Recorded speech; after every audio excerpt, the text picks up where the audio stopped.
जय श्री कृष्ण दोस्तों। स्वागत है आपका मेरे YouTube चैनल आर के भक्ति में। दोस्तों, मैं आज आपको शनिवार की गत कथा सुनाने जा रहा हूँ। कृपया उसे श्रद्धा भाव से सुने। इस कथा को सुनने से हमारे ऊपर चल रही शनि की 7.5 दूर होती है और शनिदेव हमारे ऊपर प्रसन्न होते हैं। तो आइए कथा को प्रारंभ करते हैं। एक समय में स्वर्गलोक में सबसे बड़ा कौन के प्रश्न पर नवग्रहों में वाद विवाद हो गया। यह विवाद इतना बड़ा कि आपस में भयंकर युद्ध की स्थिति बन गई। निर्णय के लिए सभी देवता देवराज इंद्र के पास पहुँचे और बोले, हे देवराज, आपको निर्णय करना होगा कि हम में सबसे बड़ा कौन है। देवताओं का प्रश्न सुन इंद्र उलझन में पड़ गए। फिर उन्होंने सभी को पृथ्वीलोक में उज्जैनी नगरी में राजा विक्रमादित्य के पास चलने का सुझाव दिया। उज्जैनी नगरी पहुंचकर जब देवताओं ने अपना प्रश्न राजा विक्रमादित्य से पूछा तो वे भी कुछ देर के लिए परेशान हो उठे, क्योंकि सभी देवता अपनी अपनी शक्तियों के कारण महान थे। किसी को भी छोटा या बड़ा कह देने से उनके क्रोध के प्रकोप से भयंकर हानि पहुंच सकती थी। अचानक राजा विक्रमादित्य को एक उपाय सूझा। उन्होंने विभिन्न धातुओं, सोना, चांदी, कांसा, तांबा, सीसा, रांगा, जस्ता, अभ्रक व लोहे के 9 आसन बनवाए। धातुओं के गुणों के अनुसार सभी आसनों को एक दूसरे के पीछे रखवाकर उन्होंने सभी देवताओं को अपने अपने सिंहासन पर बैठने को कहा। देवताओं के बैठने के बाद राजा विक्रमादित्य ने कहा, आपका निर्णय तो स्वयं हो गया। जो सबसे पहले सिंहासन पर विराजमान है वही सबसे बड़ा है। राजा विक्रमादित्य के निर्णय को सुनकर शनि देवता ने सबसे पीछे आसन पर बैठने के कारण अपने को छोटा जानकर क्रोधित होकर कहा, हे राजन, तुमने मुझे सबसे पीछे बैठाकर मेरा अपमान किया है। तुम मेरी शक्तियों से परिचित नहीं हो। मैं तुम्हारा सर्वनाश कर दूंगा। शनिदेव ने कहा, सूर्य एक राशि पर 1 महीने, चंद्रमा 2.25 दिन, मंगल 1.5 महीने, बुध और शुक्र 1 महीने, बृहस्पति 13 महीने रहते हैं, लेकिन मैं किसी भी राशि पर 7.5 वर्ष तक रहता हूँ। बड़े बड़े देवताओं को मैंने अपने प्रकोप से पीड़ित किया है, अब तू भी मेरे प्रकोप से नहीं बचेगा। इसके बाद अन्य ग्रहों के देवता तो प्रसन्नता के साथ चले गए, परंतु शनिदेव बड़े क्रोध के साथ वहाँ से विदा हुए। विक्रमादित्य से बदला लेने के लिए एक दिन शनिदेव ने घोड़े के व्यापारी का रूप धारण कर किया और वह उससे घोड़ों के साथ उज्जैनी नगरी पहुंचे। राजा विक्रमादित्य ने राज्य में किसी घोड़े के व्यापारी के आने का समाचार सुना तो अपने अश्वपाल को कुछ घोड़े खरीदने को भेजा। घोड़े बहुत कीमती थे। अश्वपाल ने जब वापस लौटकर इसके बारे में राजा विक्रमादित्य को बताया तो वह खुद आकर एक सुंदर और शक्तिशाली घोड़ा पसंद किया। घोड़े की चाल देखने के लिए राजा जैसे इस घोड़े पर सवार हुए, वह बिजली की गति से दौड़ पड़ा। तेजी से दौड़ता हुआ राजा को दूर जंगल में ले गया और फिर वहां राजा को गिराकर गायब हो गया। राजा अपने नगर लौटने के लिए जंगल में भटकने लगा, पर उसे कोई रास्ता नहीं मिला। राजा को भूख प्यास लगाई। बहुत घूमने पर उसे एक चरवाहा मिला। राजा ने उससे पानी मांगा। पानी पीकर राजा ने उस चरवाहे को अपनी अंगूठी दे दी और उससे रास्ता पूछकर जंगल से निकलकर पास के नगर में चला गया। नगर पहुंचकर राजा एक सेठ की दुकान पर बैठकर कुछ देर आराम किया।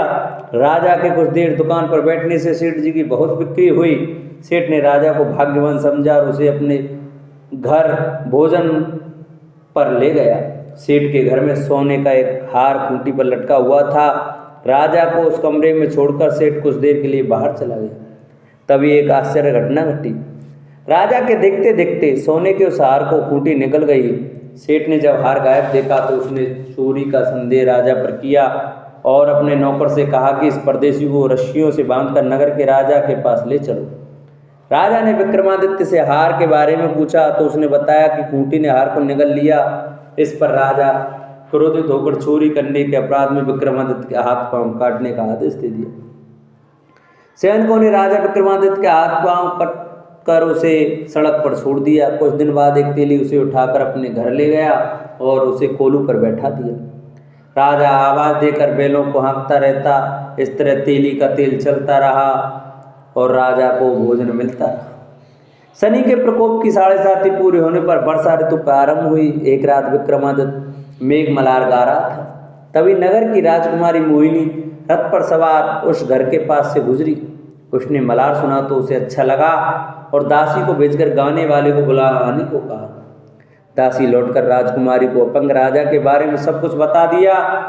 राजकुमारी उसके मेघ मल्हार से बहुत मोहित हुई और सब कुछ जानते हुए भी उसके अपंग राजा से विवाह करने का निश्चय किया। राजकुमारी ने अपने माता पिता से जब यह बात कही तो वे हैरान रह गए। उन्होंने उसे बहुत समझाया पर राजकुमारी ने अपनी जिद नहीं छोड़ी और प्राण त्याग देने का निश्चय कर लिया। आखिरकार राजा रानी को विवश होकर अपंग विक्रमादित्य से राजकुमारी का विवाह करना पड़ा। विवाह के बाद राजा विक्रमादित्य और राजकुमारी तेली के घर में रहने लगे। उसी रात स्वप्न में शनिदेव ने राजा से कहा, राजा तुमने मेरा प्रकोप देख लिया, मैंने तुम्हें अपने अपमान का दंड दिया। राजा ने शनिदेव से क्षमा करने को कहा और प्रार्थना की, हे शनिदेव आपने जितना दुख मुझे दिया है अन्य किसी को न देना। शनिदेव ने कहा, राजन मैं तुम्हारी प्रार्थना स्वीकार करता हूँ। जो कोई स्त्री पुरुष मेरी पूजा करेगा, शनिवार को व्रत करके मेरी व्रत कथा सुनेगा, उस पर मेरी अनुकंपा बनी रहेगी। प्रातःकाल राजा विक्रमादित्य की नींद खुली तो अपने हाथ पांव देखकर राजा को बहुत खुशी हुई। उसने मन ही मन शनिदेव को प्रणाम किया। राजकुमारी भी राजा के हाथ पांव सलामत देखकर आश्चर्य में डूब गई। तब राजा विक्रमादित्य ने अपना परिचय देते हुए शनिदेव के प्रकोप की सारी कथा सुनाई।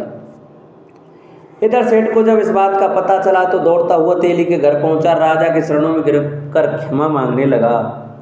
राजा ने उसे क्षमा कर दिया क्योंकि यह सब तो शनिदेव के प्रकोप के कारण हुआ था। सेठ राजा को अपने घर ले गया और उसे भोजन कराया।